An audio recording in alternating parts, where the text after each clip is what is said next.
Galnet News Digest, 19th of May 3306.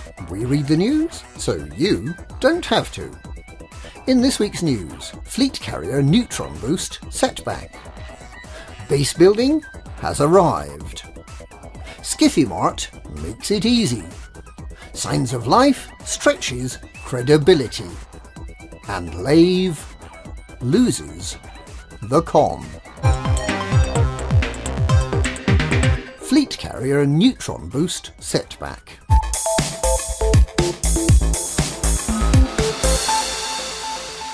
After Canon Research spent months attempting to get their megaship the Gnosis inside the cone of a neutron star to see if its jump drive could be supercharged, 2 fleet carriers have managed the feat within days, and one of them belongs to Canon Research. The incidents happened during the second fleet carrier test drive, which is about halfway through. When jumping to a known system, it's easy enough to pick a harmless planet to go into orbit around, such as the planet of Death, or Scar-D1. But if you're jumping to an unmapped system, you're going to end up orbiting the main star, and if that star is a neutron star or a white dwarf, you stand a fairly good chance of ending up somewhere fairly interesting. If you end up inside the cones, you can probably take off in a ship, and if you're lucky, you can get the frameshift drive to charge. But you stand very little chance of being able to land again. If your fleet carrier ends up inside the exclusion zone, which is what happened to Commander Mullen Riker at the Chalua White Dwarf, you won't be able to do anything at all other than appeal to the Astronomical Association for a tow truck to haul your carrier to a safer location.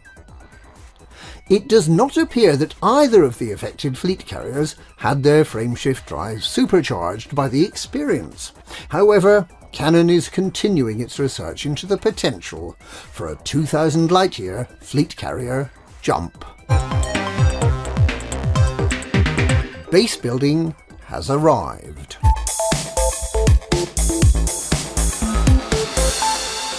According to Commander Plater, fleet carriers may well be the bases we've all been waiting for.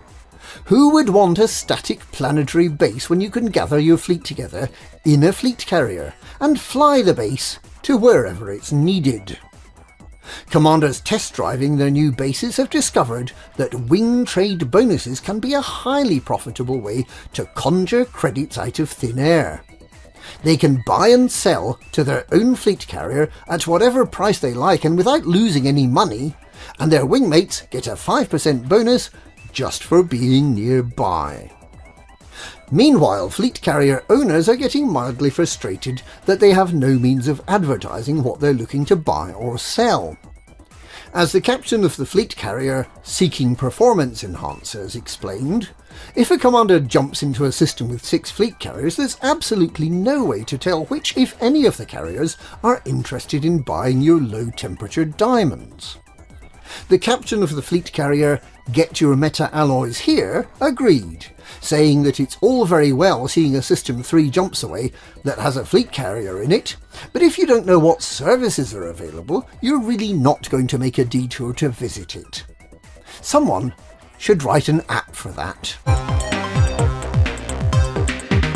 Skiffy-Mart makes it easy.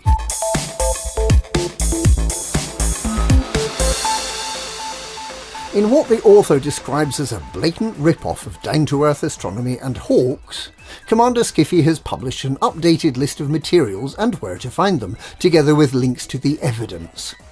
Commander Skiffy explains that his only contribution was adding links to EDDB, and that's because he's too lazy to do research. The blatant rip-off can be found at bit.ly/2A-I-O lowercase PLB. Signs of life stretches credibility.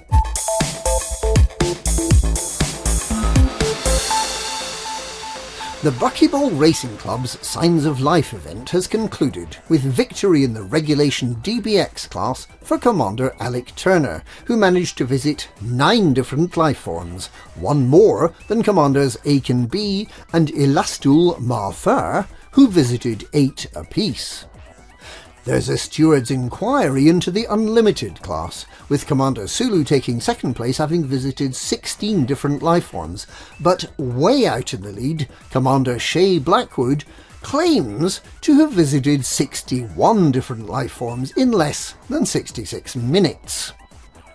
We hope he didn't visit a single pumpkin patch and count each pumpkin as a different lifeform. The matter is still under investigation. Lave Loses the Con.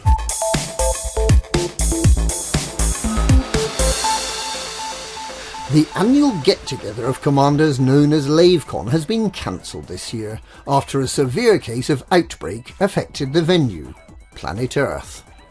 The organisers explained that it might have been possible to proceed with the event if those attending observed social distancing. However, there was concern that there might be dangerous overcrowding during the book readings, and it was for this reason that the event was called off. Lavecon 3307 will be held on the 3rd and 4th of July next year.